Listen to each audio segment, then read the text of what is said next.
এক গ্রীষ্মের দুপুরে রাহুল ও স্নেহা পূজার পরিকল্পনা নিয়ে আলোচনা করছিল। দুর্গা পূজা আসন্ন, আর গ্রামের প্রতিটি বাড়িতে আনন্দের আবহ। স্নেহা বলল, আমরা এবার বড় করে ঠাকুর দেখতে যাব, ঠিক? রাহুল হেসে উত্তর দিল, অবশ্যই। এবার পুরো দিনটা কাটাবো। মণ্ডপে যেতে পারলে অনেক মজা হবে। সিদ্ধান্ত হলো, তারা শনিবার সকালে মণ্ডপে যাবে। সেই রাতে তারা দুজনেই উত্তেজনায় ঘুমোতে পারল না। শনিবার সকালে স্নেহা তার নতুন শাড়ি পরে প্রস্তুতি নিল, আর রাহুল একটি রঙিন পাঞ্জাবি পরল। দুজনেই খুব খুশি ছিল। সকালে সূর্য ওঠার সাথে সাথে তারা বাড়ি থেকে বেরিয়ে পড়ল। গ্রামের রাস্তার পাশে বিভিন্ন দোকানে প্যান্ডেলের সাজসজ্জা শুরু হয়ে গেছে। রাহুল বলল, দেখো কত সুন্দর লাগছে। পুরো গ্রাম উৎসবের সাজে সেজে উঠেছে। মণ্ডপে পৌঁছানোর পর তারা দেখল বিশাল দুর্গা প্রতিমা। প্রতিমার বিশালত্ব আর অপরূপ সাজসজ্জা তাদের মুগ্ধ করে দিল। স্নেহা বলল, আসলে মা দুর্গা আমাদের জীবনের প্রতীক। তিনি আমাদের সুরক্ষা দেন। রাহুল বলল, চল আগে প্রার্থনা করি। তারা দুজনেই প্রতিমার সামনে দাঁড়িয়ে গভীরভাবে প্রার্থনা করতে লাগল।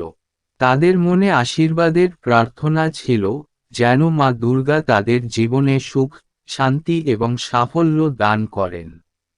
প্রার্থনার পর মণ্ডপে বিভিন্ন রকমের আচার অনুষ্ঠান চলছিল। লোকজন ঢাকের তালে তালে নাচছিল, আর দেবী কীর্তনের সুরে মণ্ডপ ভরে যাচ্ছিল। স্নেহা বলল, আরে রাহুল, দেখা যাচ্ছে সেখানে একটি নাটক হচ্ছে। চল একটু দেখি। তারা নাটক দেখতে গেল, যেখানে দেবী দুর্গার যুদ্ধ আর অসুর নিধনের কাহিনী ছিল। নাটকের অভিনেতারা নিজেদের অভিনয় এতটাই প্রাণবন্ত ছিল যে পুরো দৃশ্য যেন জীবন্ত হয়ে উঠেছিল। স্নেহা বলল, এটা তো সত্যিই অসাধারণ। আমরা এমন কিছু দেখিনি আগে। নাটক শেষে তারা কিছু সময় কাটানোর জন্য মিষ্টির দোকানে গেল।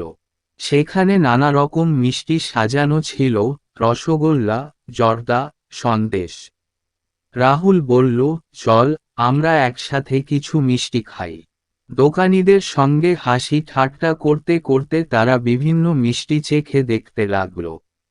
স্নেহা বলল, এত মিষ্টি খেলে তো আমাদের পেট ভর্তি হয়ে যাবে। মিষ্টি খাওয়ার পর তারা বন্ধুদের দেখা পেল। সকলেই সেখানে জমায়েত হয়েছিল। সবাই মিলে খেলা শুরু করল, গোল্লাছুট, দড়ি টানাটানি, আর কিছু সময় পর তারা মণ্ডপে আবার ফিরল। রাতের সময় যখন আলোগুলো জ্বলে উঠল, তখন পুরো মণ্ডপ এক অন্য রূপ নিল। স্নেহা বলল, দেখো কিভাবে আলো আমাদের চারপাশকে উজ্জ্বল করে রেখেছে। রাহুল বলল, এটা যেন এক জাদুকরী জগৎ। তারা মণ্ডপে বিভিন্ন দেবীর আরতি দেখল, আর সবাই মিলে কীর্তন গাইল। স্নেহা অনুভব করল, এই আনন্দের অনুভূতি একবারেই আলাদা। রাতের শেষে তারা মণ্ডপের কাছেই একটি গাছের তলায় বসে আকাশের তারা দেখতে লাগল।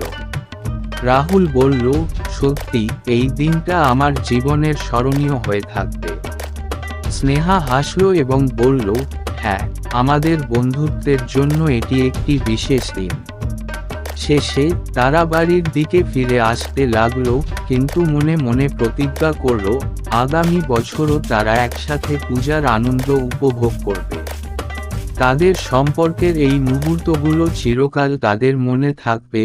দুর্গা পূজা, বন্ধুত্ব, আনন্দ এবং একসাথে কাটানো স্মরণীয় সময়। ভিডিওটি ভালো লাগলে লাইক ও শেয়ার করুন, চ্যানেলটি সাবস্ক্রাইব করুন। ধন্যবাদ।